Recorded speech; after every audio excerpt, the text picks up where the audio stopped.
Right now, somewhere on Earth, a grown man is crying into a scarf because 11 strangers he's never met lost a football match. An entire country can stop functioning over a single penalty kick.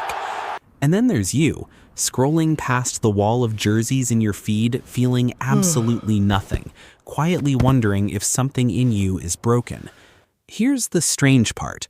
The psychology points the other way. Because the question was never really, why don't you care? The better question is the one nobody asks. Why do billions of other people care this much about something they have zero control over? A game they're not playing in a country they've never been to, decided by people who have no idea they exist.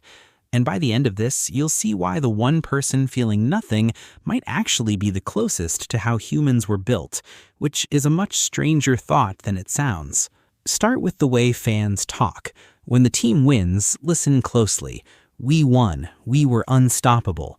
When the team loses, the words quietly change. They had a bad night. They blew it. Same fan, same sofa, two completely different pronouns. A psychologist named Robert Cialdini noticed exactly this back in 1976 at Arizona State University, and he gave it a name that's almost too perfect: basking in reflected glory. His team ran a study so simple it's almost funny. They walked around campus on the Mondays after big football games and just counted sweatshirts. After a win, the whole place was a sea of team colors. After a loss, the logos quietly vanished and everyone was back in plain clothes. And remember, not one of those students had played a single minute. They hadn't trained, hadn't coached, half of them probably hadn't even watched, but standing close to the victory felt close enough to owning it.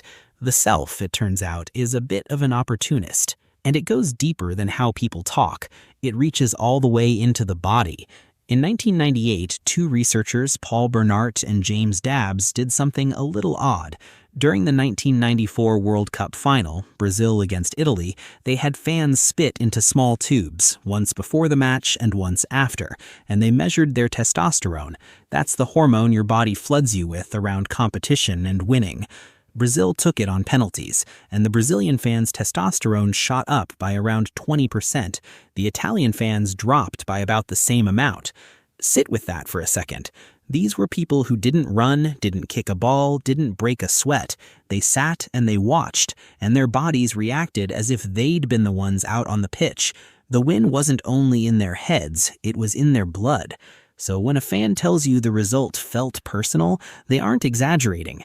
On some level, their body agreed. Which brings us back to you, sitting through the final feeling about as moved as you'd be by a weather report.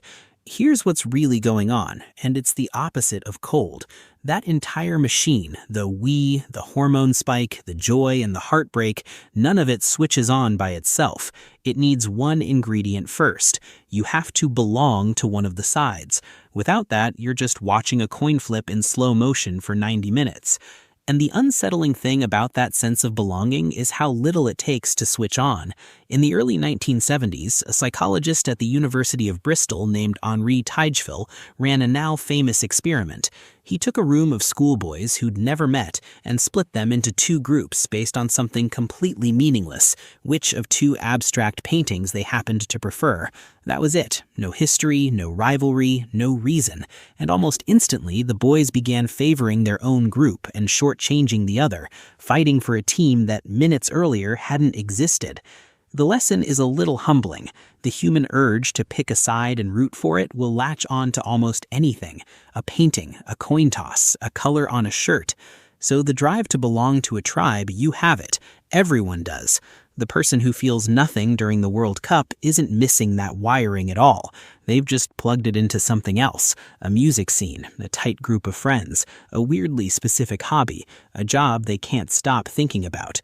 Somewhere they feel truly known instead of performing excitement for a team they mostly support because their dad did. They didn't refuse belonging, they refused this one particular vehicle for it.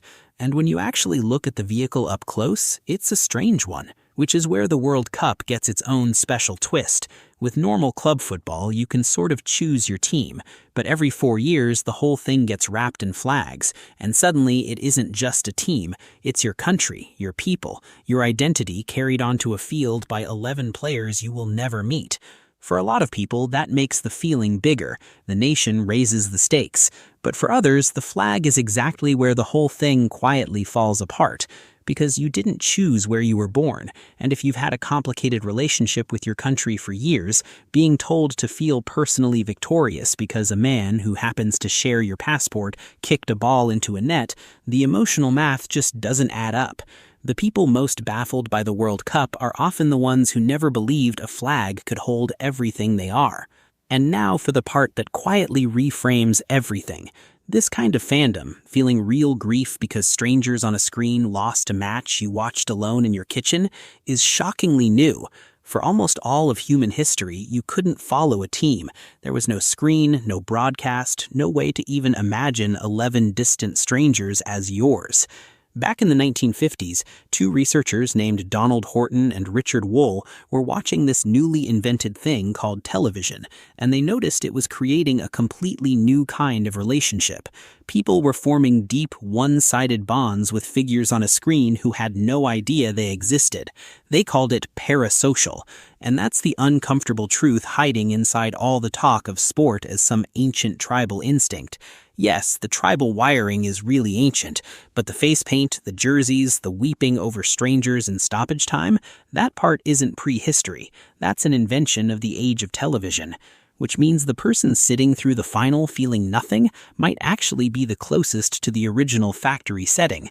That's not a hot take, it's just a strange thing to sit with, the idea that you're missing out on a universal human experience that's only really existed since color TV.